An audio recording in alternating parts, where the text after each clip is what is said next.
प्रधानमंत्री नरेंद्र मोदी ने रविवार को बांसवाड़ा में चुनावी रैली को संबोधित करते हुए कांग्रेस पर आरोप लगाया कि अगर इनकी सरकार आई तो ये लोगों की संपत्ति को अल्पसंख्यकों में बांट देगी। इसे लेकर अब सियासी बवाल बढ़ता जा रहा है।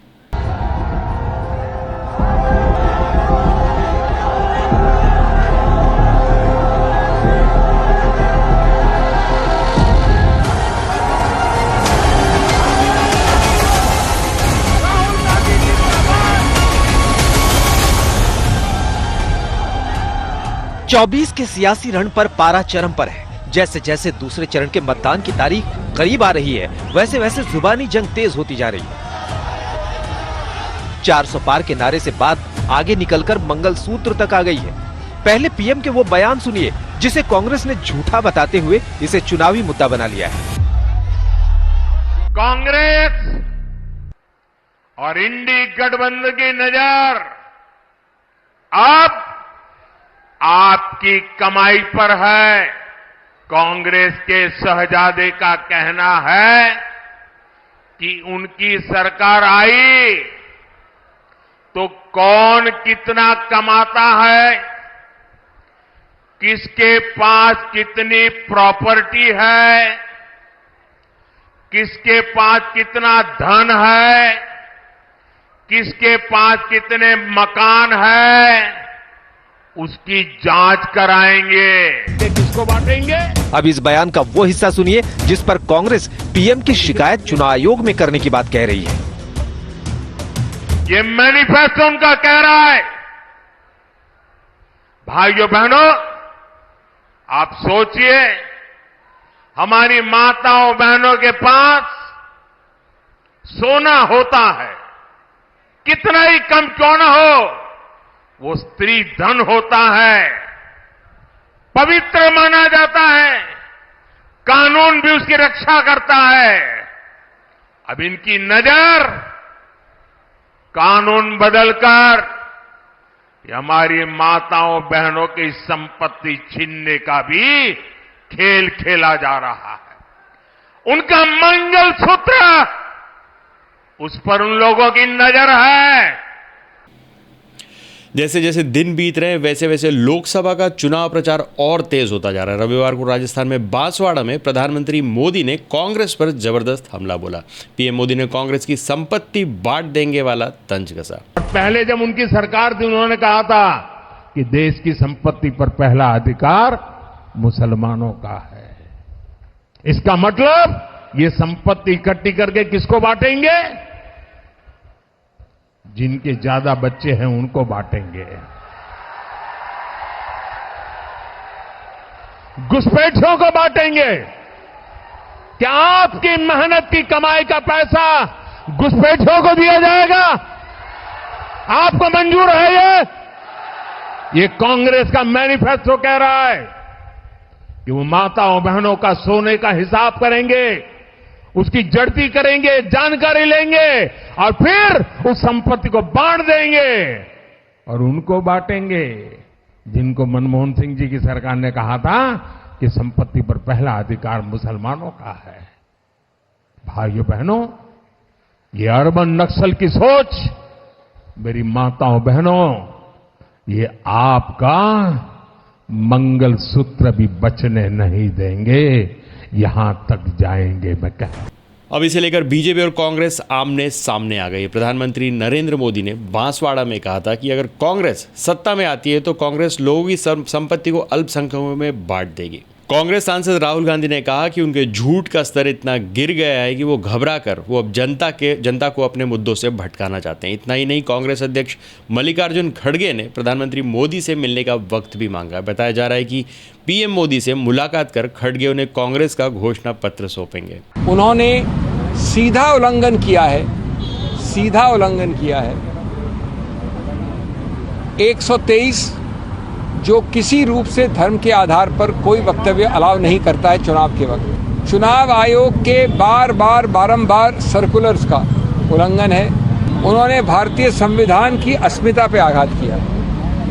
मैं हाथ जोड़ के उनसे कहूंगा कि उन्होंने इस प्रकार का वक्तव्य कैसे दिया, नहीं देना चाहिए और चुनाव आयोग को इसके ऊपर तुरंत एक्शन लेना चाहिए।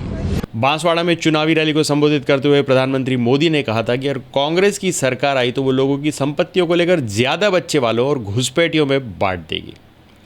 मोदी ने कहा था कि पहले जब इनकी सरकार थी तब उन्होंने कहा था कि देश की संपत्ति पर पहला हक मुसलमानों का। इसका मतलब यह है कि संपत्ति इकट्ठा करके किसको बांटेंगे, जिसके ज़्यादा बच्चे हैं उनको बांटेंगे, घुसपैठियों को बांटेंगे। क्या आपकी मेहनत का पैसा घुसपैठियों को दिया जाएगा? क्या ये आपको मंजूर होगा? उन्होंने आगे ये कहा कि कांग्रेस का मैनिफेस्टो कह रहा है कि वो माँ बहनों के गोल्ड का हिसाब करेंगे, उनकी जानकारी लेंगे और फिर उसे बांट देंगे, और उनको बांटेंगे जिनको मनमोहन सिंह की सरकार ने कहा था कि संपत्ति पर पहला अधिकार मुसलमानों का है।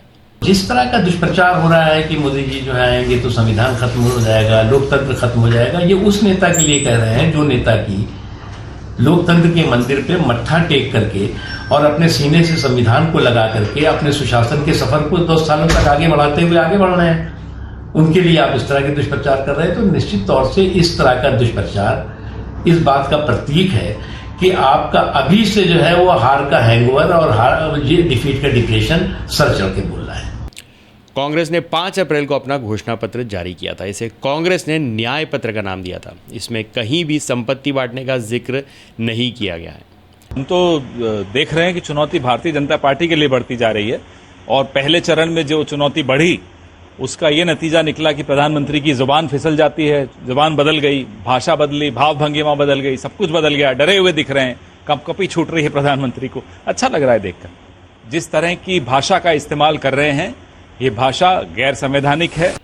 कांग्रेस के घोषणा पत्र में हिस्सेदारी न्याय नाम का एक चैप्टर है। इसमें लिखा है कि कांग्रेस पार्टी पिछले 7 दशकों में समाज के पिछड़े, वंचित, पीड़ित और शोषित वर्गों एवं जातियों के हक और अधिकार के लिए सबसे अधिक मुखरता के साथ आवाज़ उठाती रही है। कांग्रेस लगातार उनकी प्रगति के लिए प्रयास कर रही है, लेकिन जाति के आधार पर होने वाला भेदभाव आज हमारे समाज की हकीकत है। अनुसूचित जाति, अनुसूचित जनजाति और पिछड़ा वर्ग देश की आबादी के लगभग 70% है, लेकिन अच्छी नौकरियां, अच्छे व्यवसाय और ऊंचे पदों में उनकी भागीदारी काफ़ी कम है। किसी भी आधुनिक समाज में जन्म के आधार पर इस तरह की असमानता, भेदभाव और अवसर की कमी बर्दाश्त नहीं होनी चाहिए। इसमें आगे लिखा है कि कांग्रेस राष्ट्रव्यापी आर्थिक, सामाजिक, जाति जनगणना करवाएगी। इसके माध्यम से कांग्रेस जातियों, उपजातियों और उनकी आर्थिक, सामाजिक स्थिति का पता लगाएगी। जनगणना से प्राप्त आंकड़ों के आधार पर कांग्रेस उनकी स्थिति में सुधार के लिए सकारात्मक कदम उठाएगी। असल में ये सारी बात राहुल गांधी के बयान से आई। हालांकि राहुल गांधी ने भी संपत्ति लेकर बांटने की बात नहीं कही थी। उन्होंने ये ज़रूर कहा था कि अगर सरकार आई तो एक सर्वे कराया जाएगा और पता लगाया जाएगा कि किसके पास किसकी संपत्ति है। अगर इस प्रकार की कमेंट्स प्रचार में कोई करता है, इतना बड़ा नेता, तो ये दुख की बात है। अब ये लोग मंगलसूत्र तक पहुंच गए हैं। हाँ, जिनको ज्यादा बच्चे हैं, जिसको कम बच्चे हैं, ये क्या प्रचार का मुद्दा है क्या? घोषणा पत्र जारी करते समय राहुल गांधी ने कहा था कि हिंदुस्तान में 50% आबादी पिछड़े वर्ग की है, 15% आबादी दलितों की है, 8% आबादी आदिवासियों की है, 15% आबादी माइनॉरिटी की है और 5% आबादी गरीब जनरल कास्ट की है। अगर आप इन सब को मिला दें तो 90% से ज़्यादा आबादी इन लोगों की बनती है। मगर आप अगर हिंदुस्तान की संस्थाओं को देखें, इंस्टीट्यूशंस को देखें, बड़ी बड़ी कंपनियों को देखें, तो इनमें से आपको कोई भी उन कंपनियों में, उन इंस्टीट्यूशन, उन संस्थाओं में नहीं दिखाई देता। राहुल गांधी ने आगे कहा था कि हिंदुस्तान की सबसे बड़ी 200 कंपनियों के मालिक की लिस्ट निकालिए। उनमें आपको एक पिछड़े वर्ग का व्यक्ति नहीं मिलेगा, एक दलित नहीं मिलेगा, एक गरीब जनरल कास्ट का नहीं मिलेगा, एक माइनॉरिटी का नहीं मिलेगा, एक आदिवासी का नहीं मिलेगा। उन्होंने कहा था इसलिए हमने वादा किया है कि जैसे ही हमारी सरकार आएगी, जाति जनगणना को हम पूरे देश में इम्प्लीमेंट कर देंगे, देश का एक्सरे कर देंगे, दूध का दूध पानी हो जाएगा। पिछड़े वर्ग को, दलितों को, आदिवासियों को, गरीब जनरल कास्ट के लोगों को, माइनॉरिटी को पता चल जाएगा कि देश में उनकी भागीदारी कितनी है। अब स्पष्ट हो गया है कि भारतीय जनता पार्टी और एनडीए को 400 प्लस सीट मिलेंगी। एक अजीब सी बौखलाहट विपक्षी खेमे में है, खासकर जो इंडिया अलायंस है, कांग्रेस पार्टी है। इसके बाद हम फाइनेंशियल और इंस्टीट्यूशनल सर्वे करेंगे, ये पता लगाएंगे कि हिंदुस्तान का धन किसके हाथों में, कौन से वर्ग के हाथों में, और इस ऐतिहासिक कदम के बाद हम क्रांतिकारी काम शुरू करेंगे। जो आपका हक बनता है वो हम आपके लिए आपको देने का काम करेंगे, चाहे वो मीडिया हो, ब्यूरोक्रेसी हो, हिंदुस्तान की सब संस्थाएं हों, वहाँ हम आपकी जगह बनाकर आपको हिस्सेदारी देंगे, ऐसा कहना था राहुल गांधी का। तो आज के लिए बस इतना ही। तब तक के लिए हंसते रहें, मुस्कुराते रहें, स्वस्थ रहें, व्यस्त रहें और मस्त रहें। जी हाँ, चैनल को भी ज़रूर सब्सक्राइब करें। धन्यवाद।